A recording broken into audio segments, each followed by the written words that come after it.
Hi friends, welcome to our YouTube channel Agricultural Engineering. So today we are going to see important topics of processing and food engineering for ICAR JRF and MCAER PGCET part 3. So we are going to see the third chapter from unit operations of agricultural processing, which is drying. So in this case on page number first we have to see if paddy is harvested at 20 to 22% moisture content and later on dried to 14% moisture content, it has the potential of increasing rice yield by 10% in comparison to harvesting paddy at 14%. Means that is importance of drying. So you may think that instead of drying paddy from 22% to 14%, it's better to harvest paddy at 14%, but it's not good for storing purpose. So now drying removes the volatile materials present inside solid matters. In some product, drying is carried to bring down the moisture content to a predetermined limit. Now on page number 104,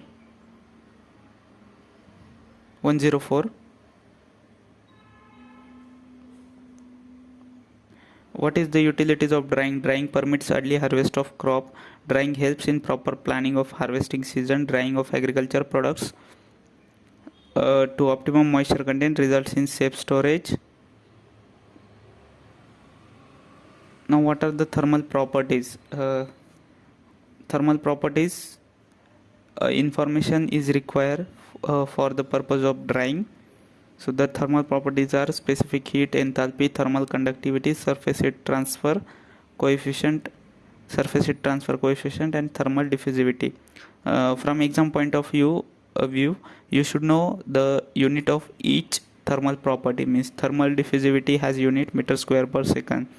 Thermal conductivity has unit watt per meter per degree Celsius. Specific heat is equal to mcp delta T. Then enthalpy, the heat content of material is enthalpy. Thermal conductivity we seen in earlier chapter. See, the thermal conductivity of single grain is 0.3 to 0.6 kilocalorie per meter per hour per degree Celsius, and in that case when heap of grains is there, then the thermal conductivity decreases to 0.1 to 0.15. Thermal conductivity of air is 0.02. In the first chapter also I repeated those things, so those are important things from exam point of view. Thermal diffusivity formula, thermal conductivity by specific heat into mass density, surface heat transfer coefficient. Now how we are measuring moisture content? So moisture content representation, moisture content can be determined in both way, wet basis and dry basis. So from exam point of view, there is one sure question to convert the moisture content from wet basis to dry basis or dry basis to wet basis. So wet basis moisture content is nothing but weight of water in product by weight of product sample into 100. Dry basis moisture content is weight of water in product divided by weight of dry matter of product sample into 100. So this is conversion formula. If you didn't, for simple trick you can see our previous video from crash course of agricultural engineering. There you will get the conversion of dry basis moisture content to wet basis moisture content in simple way.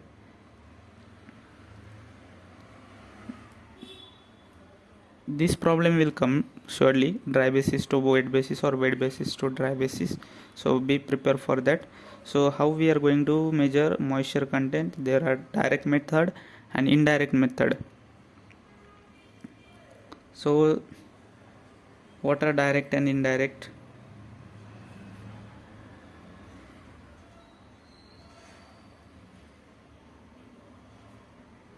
Direct means we are measuring moisture content itself, and indirect means by relating some other property we are defining moisture content. So air oven method, most of the time we are using this air oven method. So you should know the temperature 130 degrees Celsius. vacuum oven method, moisture dishes desiccator for cooling purpose.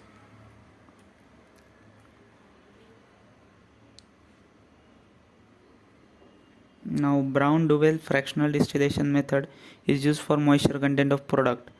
So remember this brown duvel fractional distillation method. Infrared method. Now indirect methods are electrical resistance method, dielectric method, chemical method.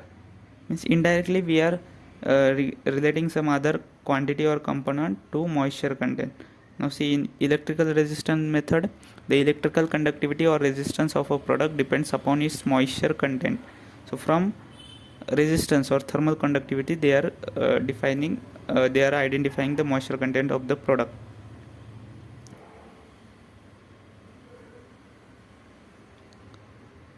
So now what is meant by equilibrium moisture content?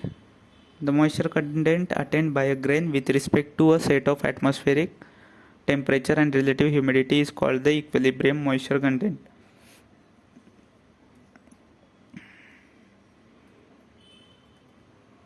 Then these are some methods: dynamic method, desorption method, isotonoscopic method.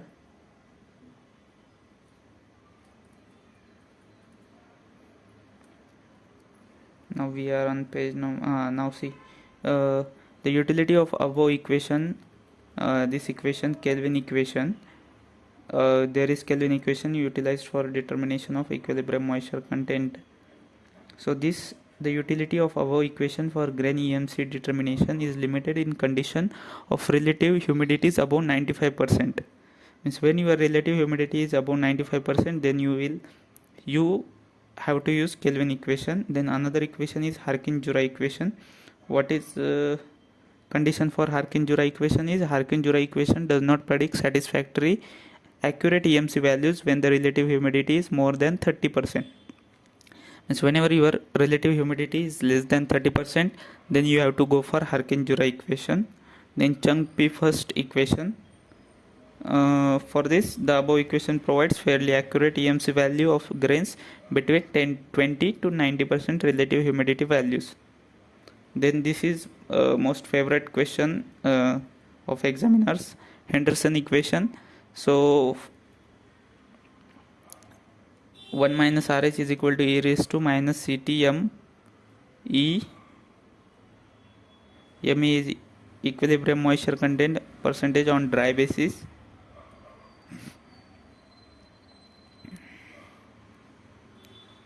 Then all our problems. After that, heat of vaporization, not that much important. There is hysteresis effect. So you should know what is meant by hysteresis effect. What is absorption, adsorption and desorption. That you should know: gas law, ideal gas law, Dalton's law, Amagat law. Now psychometric chart. So from on which axis which is the value: dry bulb temperature, wet bulb temperature, then relative humidity, enthalpy, what is dew point temperature. You should know how to read this psychometric chart. From psychometric chart also examiner used to ask some questions. So now dry bulb temperature, what is definition of dry bulb temperature? Wet bulb temperature. A sling psychrometer is used to measure the dry bulb and wet bulb temperature at some instant. Sling psychrometer, remember this name. Now this one is absolute humidity definition: percentage humidity, relative humidity, saturated pressure, humid air, dew point temperature, humid volume, enthalpy, adiabatic process. Now what should be the condition? Means what will be the value of dew point temperature or dry bulb temperature or wet bulb temperature at sensible heating or cooling, heating with humidifying, cooling with dehumidifying, for drying, that you should know. Now problems are not that much important. Now see, drying rate period, constant rate drying period, then first falling rate period, second falling rate period. You should know the definition of all these things, because there is chance they will ask for fill in the blanks.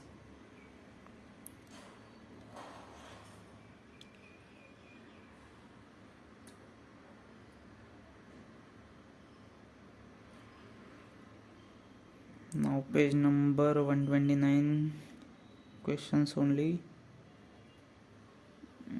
Some equations.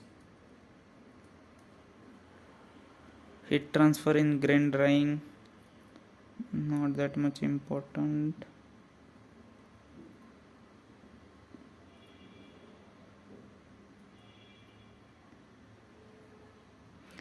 This moisture and temperature changes in concurrent flow dryer and counter flow dryer. You should know the relationship or comparison between these two.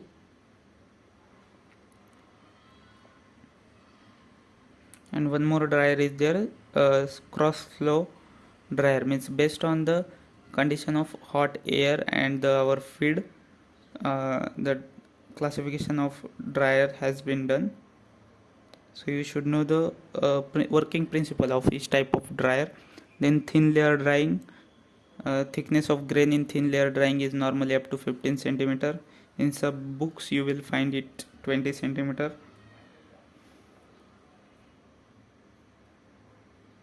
Then deep bed drying, layer of grains is more than 15 or 20, means here they have mentioned 15 centimeter. In some books you will find 20 centimeter. So these are different zone while doing deep bed drying.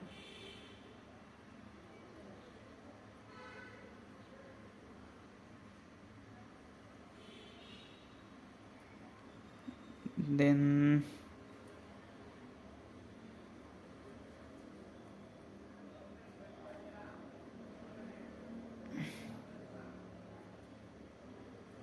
page number 140.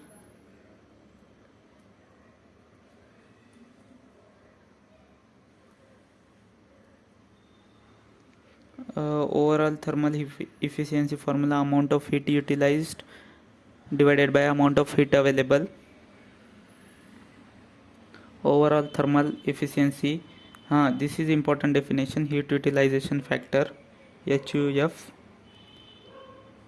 ratio of drop in temperature of drying air by drying process and the increase in the temperature of ambient air by heating is HUF, and it is 1 minus coefficient of performance.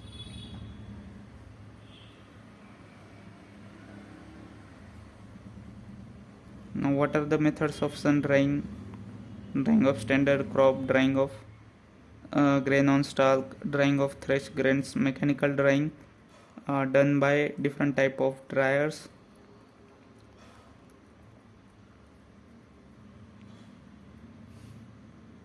Now what is meant by contact drying? Means one cylindrical shape is heated and on that the grains are placed on that surface and then scrapped. This is known as contact drying. Then convective drying, then the recirculatory dryer, freeze drying. See, this is also important point from exam point of view. Freeze drying, this method of drying is based on the sublimation of frozen moisture from the wet product placed in a drying chamber. So sublimation, the principle of working of freeze dryer. Then radiation drying with the help of electromagnetic radiation. Then superheated steam drying. Then one more is osmotic drying. The method of drying can be successfully applied for dewatering of cellular products such as fruits, vegetable, meat, which is osmotic drying. Then fluidized bed dryer, we have seen for very lightweight vegetable seeds, fluidized bed dryer is using. Then desiccated air drying. Then what are the different types of dryers? Deep bed dryer, based on the depth of grain layer. Then what are flat bed dryers? So you should know capacity and airflow rate in each of this case. Then what is meant by continuous flow dryer? In continuous flow dryers there are two types, mixing type and non-mixing type. So what is the flow rate, airflow rate, and what is the drying temperature? That you should know. On page number 151 you can see the diagram of continuous flow dryer, which is mixing type. So there is chance they will ask reciprocating dryer is an example of continuous mixing, continuous non-mixing, like that they will ask. Then LSU dryer, Louisiana State University developed this dryer. So this is also question, LSU dryer is developed at, so that you should know.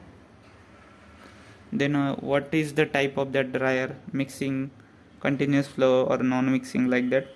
Then fluidized bed dryer, for, as I said earlier, for lightweight seeds. Then the diagram of LSU dryer. Rotary dryer, what is the diameter of drum? Now in TNAU a continuous type rotary dryer has been developed. This one is continuous flow heated sand medium rotary dryer. Spouted bed dryer, tray dryer most of us you know. Tunnel dryer, this is tray dryer. Then tunnel dryer. Then grain dryings in bags, so what is the capacity of that bag? Then solar dryers.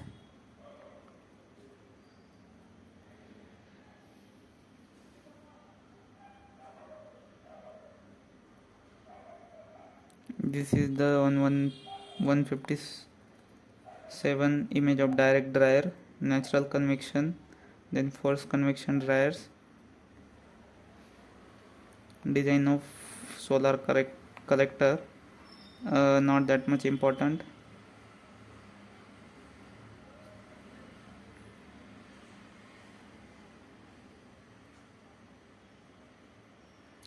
Then various solar collector configuration,